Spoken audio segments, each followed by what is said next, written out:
Welcome to our channel. Today class physical science మెథడాలజీలోని topics అనేవి ఈరోజు క్లాస్లో ఎక్స్ప్లెయిన్ చేసుకుందాం. సైన్స్ మెథడాలజీ, ఫిజికల్ సైన్స్ మెథడాలజీలోని టాపిక్స్ని ఇప్పుడు క్లాస్లో ఎక్స్ప్లెయిన్ చేసుకుందాం.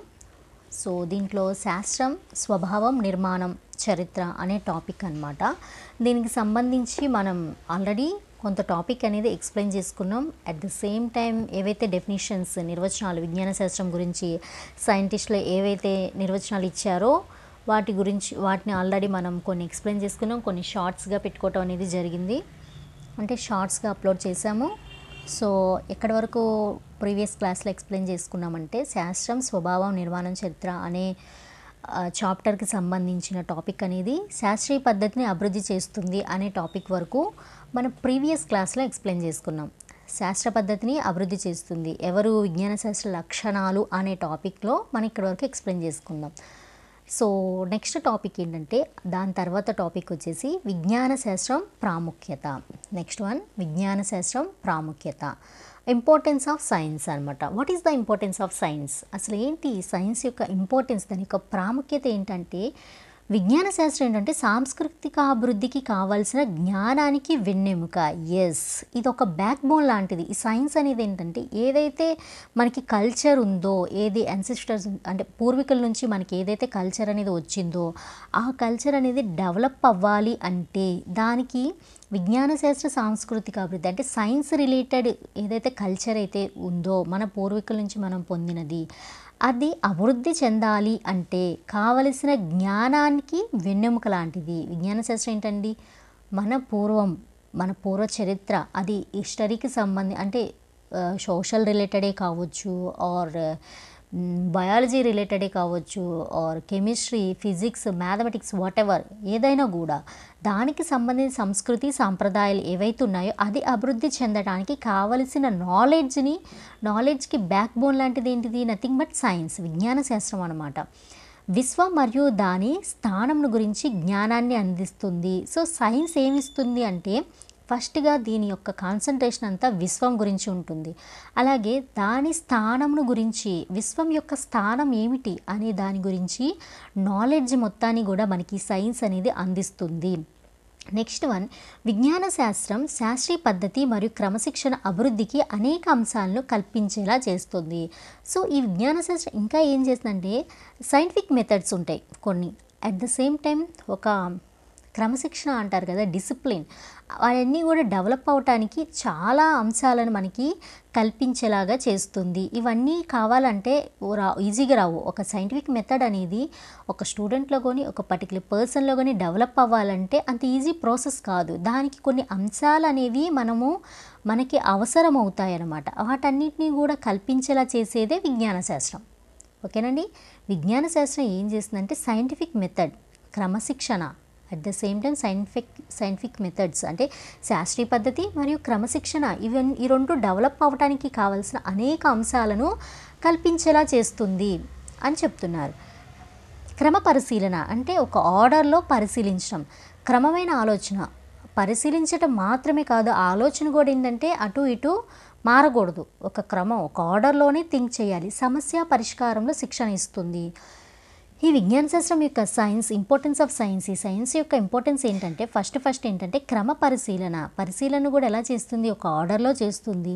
అలాగే క్రమమైన ఆలోచనలు కూడా ఏంటంటే అటు ఇటు తప్పవు అనమాట, ఒక ఆర్డర్లోనే థింకింగ్ అనేది ఉంటుంది. సమస్య పరిష్కారం, ఏదైనా ప్రాబ్లం వచ్చిందంటే దాన్ని ఎలా పరిష్కరించాలి అనే దాంట్లో కూడా ఇది ట్రైనింగ్ ఇస్తుంది. ఎవరు, విజ్ఞాన శాస్త్రం. అది దాని యొక్క ఇంపార్టెన్స్ అనమాట, అది దాని యొక్క ప్రాముఖ్యత అనమాట. నెక్స్ట్ వన్ విజ్ఞాన శాస్త్రం శాస్త్రీయ వైఖరిని అభివృద్ధి చేస్తుంది. ఎస్, ఈ సైన్స్ అనేది ఏంటంటే scientific nature or scientific methods అనేవి ఉంటాయి కదా, అవి పిల్లల్లో ఎలాగా పెంపొందించాలి అనేది ఒక వే అనేది చూపిస్తుంది. పిల్లల్లో సైంటిఫిక్ నాలెడ్జ్ అనేది డెవలప్ చేయడానికి కూడా ఈ విజ్ఞాన శాస్త్రం అనేది యూజ్ అవుతుంది. ఏమవుతుంది, విజ్ఞాన శాస్త్రం శాస్త్రీయ వైఖరిని డెవలప్ చేస్తుంది అని చెప్తున్నారు. ఇది దీని యొక్క ప్రాముఖ్యత. విజ్ఞాన శాస్త్రం శాస్త్రీయ జీవన విధానంను అర్థం చేసుకునేలాగా చేస్తుంది. ఈ విజ్ఞాన శాస్త్రం ఏం చేస్తుంది, శాస్త్రీయ జీవన విధానం, ఒక సైన్స్ ఆర్ ఒక సైంటిస్ట్ అతను ఎలాంటి విధి విధానాలు ఫాలో అవుతున్నారు, అసలు వాట్ ఈజ్ సైన్స్, దాని యొక్క జీవన విధానం ఏంటి, దాన్ని ఎలా అర్థం చేసుకోవాలో కూడా మనకి ఒక ఆర్డర్ని ఈ విజ్ఞాన శాస్త్రం అనేది అందిస్తుంది. ఇది దీని యొక్క ప్రాముఖ్యత. నెక్స్ట్ వచ్చేసి విజ్ఞాన శాస్త్ర నిర్మాణం, స్ట్రక్చర్ ఆఫ్ సైన్స్. నెక్స్ట్ వచ్చేసి విజ్ఞాన శాస్త్ర నిర్మాణం. విజ్ఞాన శాస్త్ర నిర్మాణంలో 2 స్పష్టమైన విభాగాలు కలవు. దీంట్లో ఏంటంటే క్లియర్గా 2 విభాగాలు ఉంటాయి. ఒకటి ద్రవ్యాత్మక నిర్మాణం, ఓకేనండి, ఒకటి ద్రవ్యాత్మక నిర్మాణం అనమాట. విజ్ఞాన శాస్త్ర నిర్మాణంలో 2 స్పష్టమైన విభాగాలు ఉన్నాయి. దాంట్లో ఫస్ట్ ఏంటిది, ద్రవ్యాత్మక నిర్మాణం. సెకండ్ వన్ సంశ్లేషాత్మక నిర్మాణం. తర్వాతది ఏంటిదండి, సంశ్లేషాత్మక నిర్మాణం. ఇవి విజ్ఞాన శాస్త్రంలో ఉన్న నిర్మాణాలు అన్నమాట. ఫస్ట్ ఇది ద్రవ్యాత్మక నిర్మాణం, సెకండ్ది సంశ్లేషణాత్మక నిర్మాణం. విజ్ఞాన శాస్త్రం సంశ్లేషణాత్మక, ద్రవ్యాత్మక నిర్మాణం. విజ్ఞాన శాస్త్రం ఏంటిది, ఈ రెండు కూడా దాని యొక్క విభాగాలే. ఎందుకు విభజించారంటే దాన్ని స్టడీ చేయడానికి వీలుగా చేసుకున్న పర్పస్ మీద దీన్ని విభజించడం అనేది జరిగిందనమాట. సో విజ్ఞాన శాస్త్ర నిర్మాణం, స్ట్రక్చర్ ఆఫ్ సైన్స్ ఏంటి అనేది చూస్తే, విజ్ఞాన శాస్త్ర నిర్మాణం అనగా ఏంటి, అసలు విజ్ఞాన శాస్త్రంలో ఏంటంటే ఈ నిర్మాణం అనగా విజ్ఞాన శాస్త్రంలో ఉన్న పరస్పర సంబంధం గల భావనలు మరియు భావనాల పథకం అని జేబీ కొనాంట్ యొక్క భావన అనమాట.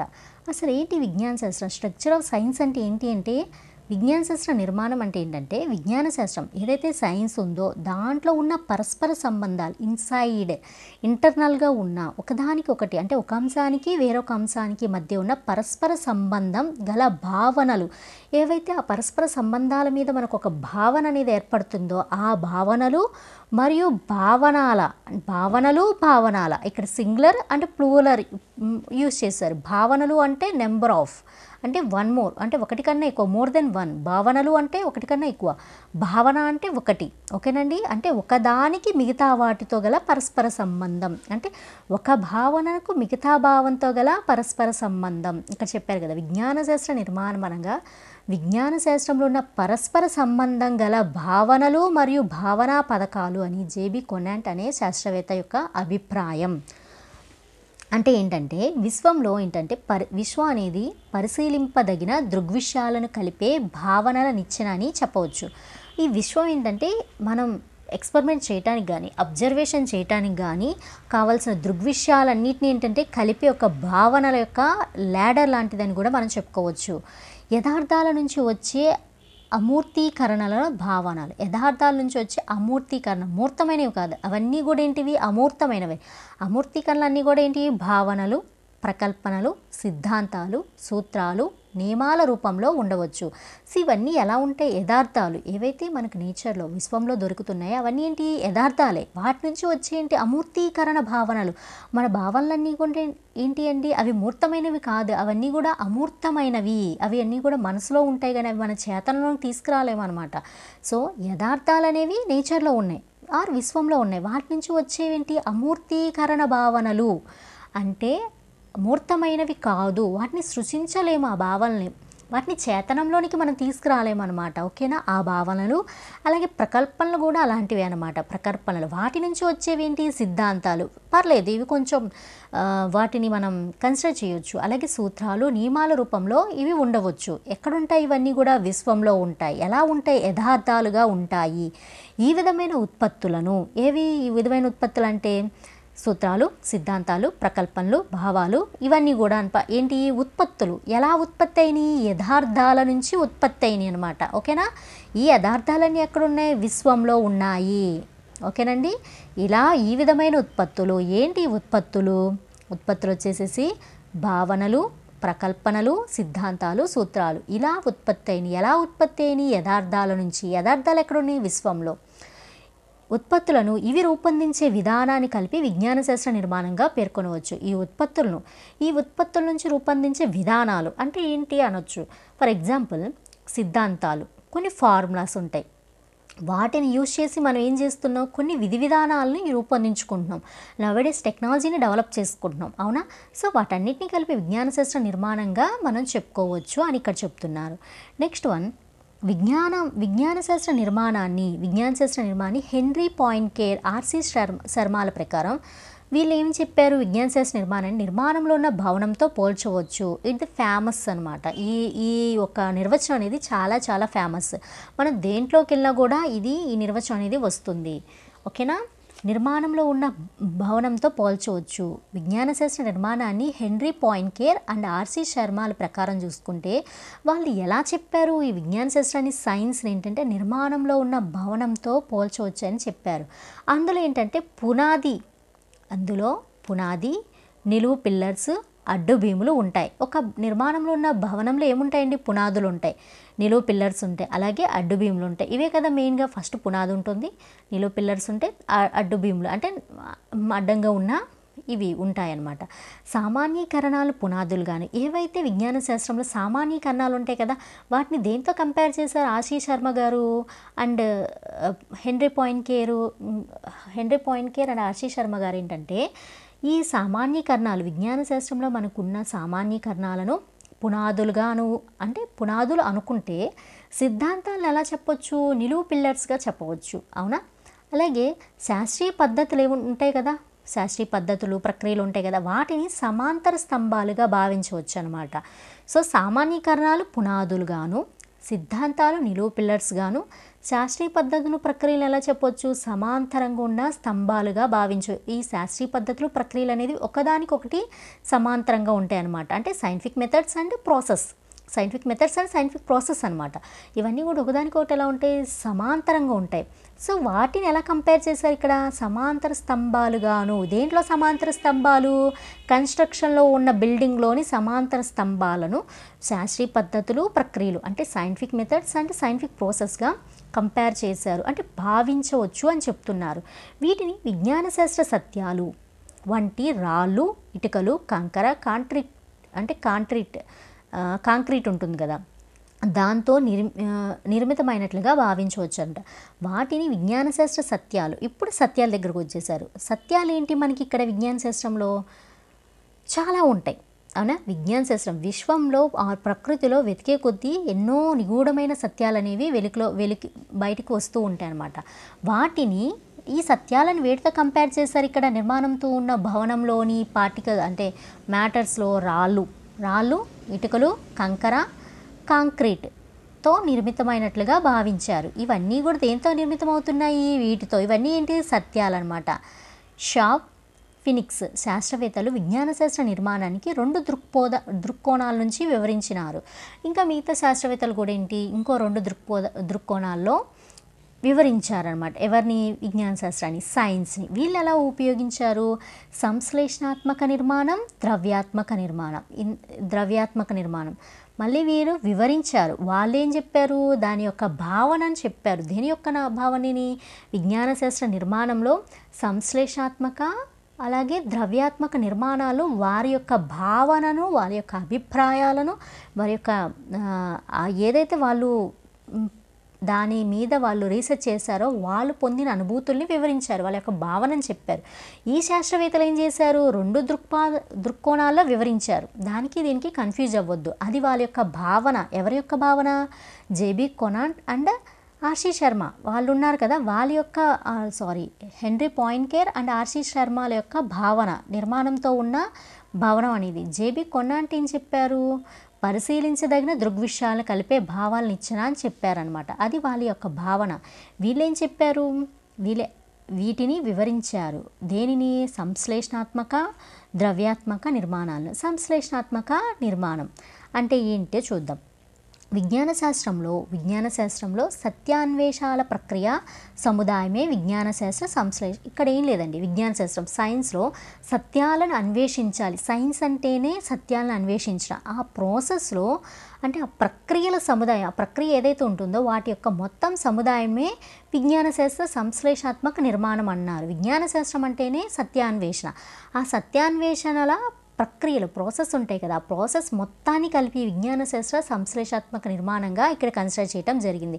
పరిశీలన, సమాచార సేకరణ, వర్గీకరణ. ఫస్ట్ సైంటిఫిక్ మెథడ్లో మనకు ఉండాల్సినవి, సత్యాన్వేషణలో ఒక విజ్ఞాన శాస్త్ర సైంటిస్ట్కి ఉండాల్సింది ఏంటి, ఫస్ట్ కావాల్సింది పరిశీలన. ఏదైతే పరిశీలించారో దానికి సంబంధించిన సమాచారాన్ని ఏం చేయాలి, సేకరించాలి. అదే ఇచ్చారు ఇక్కడ సేకరణ. నెక్స్ట్ వర్గీకరణ, పరిశీలించి సేకరించిన సమాచారాన్ని ఏం చేయాలి, వర్గీకరించాలి.